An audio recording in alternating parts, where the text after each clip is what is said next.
Time for another one of everyone's favorite video. Art tips that I found helpful. Sorry to interrupt the video, but I must apologize for the audio quality. It does get better later on in the video. Alright, back to it. You may have noticed, especially if you're a beginner, that often you may draw something and it comes out looking incredibly flat. It looks like a bunch of lines. It doesn't look like an actual drawing.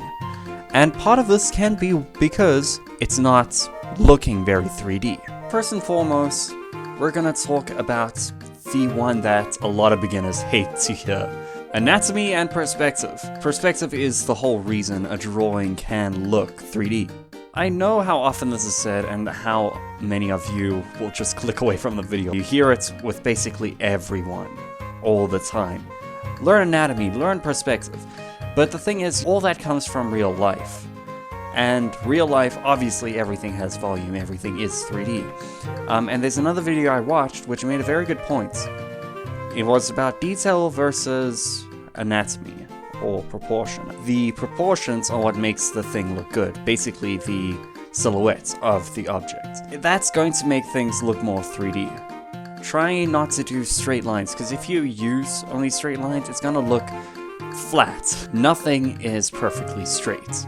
Unless it's like a building or something, then you can say it's flat. But even that, if you look into the details, it's not completely flat.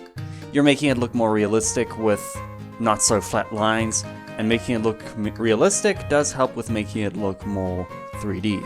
Second of all, speaking about backgrounds, or buildings for backgrounds, this one will really help sell your environment and ground your characters into the environment.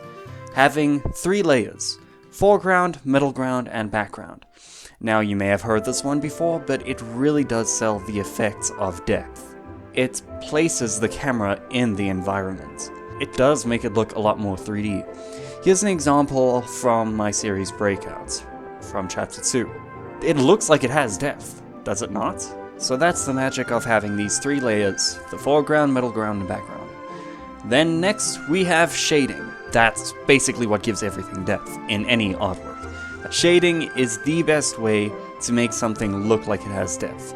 And there are many ways you can go about it. You can go about just with a simple light source, or you can go with depth, having darker things in front and less dark things further away. And that's also something I did on the same page I showed you earlier within Breakout. It just makes it look that much more 3D. And the nice thing about shading as well is it adds contrast as well, which always makes your artwork look good.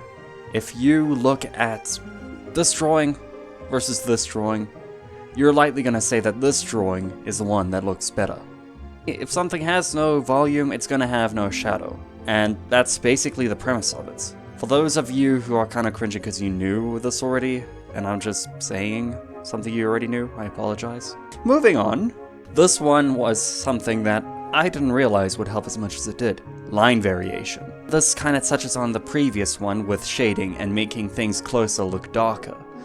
Like for example, you can use thicker lines for things closer to the camera. But it's not just a thing of indicating depth. Having your artwork vary in line thickness will always make it look good as is. It just makes it look a lot more 3D. I suppose because it does emphasize shading. I can go more into depth about what we use line variation for, but I will leave that for another time because it may seem fairly simple to those of you who've seen videos on it, but there's a lot more that can go into it. There's a lot more ways you can use it and whatnot. But all in all, that's how you can make your artworks look a lot less flat and more 3D, which is essentially what we want. It makes things look good. And with that, I leave you once again. And who knows when my next upload is gonna be. So, savor this video. Rewatch it a few times. I'm happy with that. If you have any ideas, you can comment them. I will definitely read those comments. And yeah, that's all I have to say. Bye-bye.